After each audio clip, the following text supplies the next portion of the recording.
చాలామంది వరకు ఉసిరికాయ పచ్చడి చాలా రకాలుగా పెడతారు. కొంతమంది చింతపండు పులుసుతో పెడతారు, కొంతమంది నిమ్మరసంతో పెడతారు, మరి కొంతమంది అయితే మాత్రం ఎండుమిర్చితో పెడతారు, మరి కొంతమంది పచ్చిమిర్చితో పెడతారు, కొంతమంది అయితే మాత్రం ఉసిరికాయ తొక్కు పచ్చడి అంటూ పెడతారు. ఇలాగా కొంతమంది పండు మిర్చితో కూడా పెడతారు.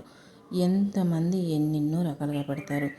ఏ రకంలో పెట్టినా కానీ ముందు మనకు కావాల్సింది ఏంటంటే టేస్ట్. మంచి టేస్ట్ ఉంటే ఆ పచ్చడి ఒక్కసారి తిన్నా కానీ జీవితకాలం మర్చిపోలేము, అంత రుచిగా ఉంటుందన్నమాట. అయితే ఈరోజు మనం ఏ రకంగా పెడుతున్నామో చూద్దామా.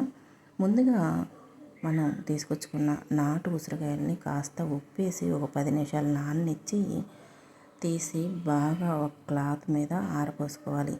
ఇలాగా కనీసం 2-3 గంటల సేపు ఆరపోసుకుంటే శుభ్రంగా తడారిపోతుంది. తర్వాత మనం కాయలన్నీ కూడా శుభ్రంగా క్లీన్గా తుడుచుకొని పక్కన పెట్టుకోవాలి. ఇప్పుడు పొయ్యి మీద బాండీ పెట్టేసుకొని మనం దాంట్లోకి ఒక 1/2 కేజీ ఆయిల్ వేసుకుందాం.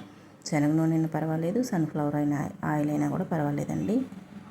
ఇలాగా కాస్త ఆయిల్ హీట్ ఎక్కిన తర్వాత మనం ఉసిరికాయలు ఈ ఆయిల్లో వేసుకొని దోరగా గోల్డెన్ బ్రౌన్ కలర్గా వేయించుకోవాలి. ఉసిరికాయలు వేయించుకునేటప్పుడు చాలా జాగ్రత్తగా ఉండాలండి. మనం ఏ చిన్న పని చేసుకోవడానికి అటు ఇటు వెళ్ళినా కూడా ఉసిరికాయలు ఊరకనే మాడిపోతాయి.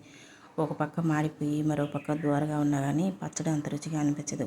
మనం దగ్గరుండి 4 పక్కల తిప్పుకుంటూ వేయించుకున్నామంటే మంచి గోల్డెన్ బ్రౌన్ కలర్లో వస్తాయండి. కాయలన్నీ కూడా ఒకే విధంగా వేగిపోతాయి. అయితే ముఖ్యంగా గుర్తుంచుకోవాల్సింది ఏమిటి అంటే హై ఫ్లేమ్లో పెట్టుకొని మాత్రం ఎట్టి పరిస్థితుల్లో ఉసిరికాయలు వేయించుకోకూడదండి. మీడియం సైజు మంట మీద మాత్రమే వేయించుకోవాలి. ఇలా మనం మీడియం సైజు మంట మీద వేయించుకోవటం వల్ల కాయలన్నీ ఒకే మాదిరిగా వేగిపోతాయి అన్నమాట. అందులోనూ నాటుకాయలు కాబట్టి చాలా తొందరగా వేగిపోతాయి. హైబ్రిడ్ కాయల్లాగా ఎక్కువ టైం అయితే పట్టదండి. చాలా మెత్తగా మగ్గిపోతాయి, చాలా తొందరగా కూడా వేగిపోతాయి.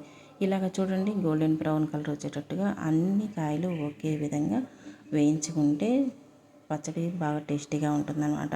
మనకి ఇప్పుడు కాయలు వేయించుకోగా మిగిలిన ఆయిల్ అలా పక్కన పెట్టుకొని చల్లార్చుకోవాలి. ఇలా వేయించుకున్న కాయలన్నీ కూడా చల్లారిపోయిన తర్వాత మనం 2 డబ్బాలు ఉసిరికాయలకి 50 గ్రాముల ఆవులు, 50 గ్రాముల మెంతులు, అలాగనే ఒక 2 పెద్ద చిన్నుల్లిపాయ రెమ్మలు తీసుకొని వలుచుకొని ఇలాగా ఈ ఉసిరికాయల్లో వేసుకొని కలుపుకోవాలి.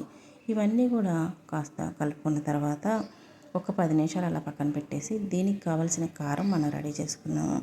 మనం తీసుకుంది 2 డబ్బాల కాయలు కాబట్టి 3 గిద్దెల కారం, అలాగనే 2 గిద్దెలు కల్లుప్పు కనీసం ఒక 20 నిమిషాలన్నా ఎండలో పెట్టి ఎండబెట్టుకోవాలండి. నీరు చెమ్మ ఏమైనా ఉంటే తీసేస్తుంది.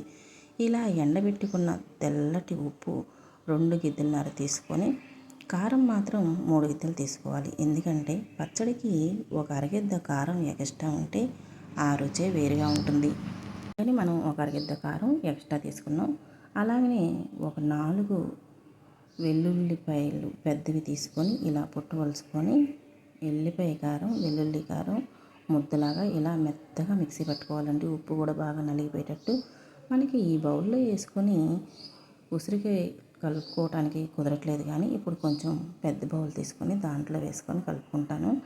ఇలా పెద్ద బౌల్ తీసుకొని మనం ముందుగా మెంతిపిండి, ఆవు పిండి, చిన్నుల్లిపాయలు వేసుకొని కలుపుకున్నాం కదా, అవి మొత్తం దీంట్లో వేసుకొని కాస్త కలిసేటట్టు కలుపుకున్నాం కదా. ఇప్పుడు మనం మిక్సీ పట్టుకున్న వెల్లుల్లి కారం కూడా మొత్తం ఇందులో వేసేసుకొని బాగా ముక్కకు పట్టేటట్టు కలిపేసుకోవాలి. ఇలా ముక్కకు పట్టేసేటట్టు కారం, మెంతిపిండి, ఆవు పిండి, చిన్నుల్లిపాయలు అన్నీ కలుపుకొని ఒక గంట సేపన్నా పక్కన పెట్టేసుకోవాలండి. ఇలా పక్కన పెట్టేసుకున్న తర్వాత మనం చల్లారిపోయిన ఆయిల్ తీసుకొని ఇందులో పోసుకొని కలిపేసుకొని 3 రోజుల పాటు కదిలించకుండా పక్కన పెట్టేసుకుంటే ముక్కకి ఉప్పు, కారం, నూనె అన్నీ పట్టి పచ్చడి బాగా ఊరి మనం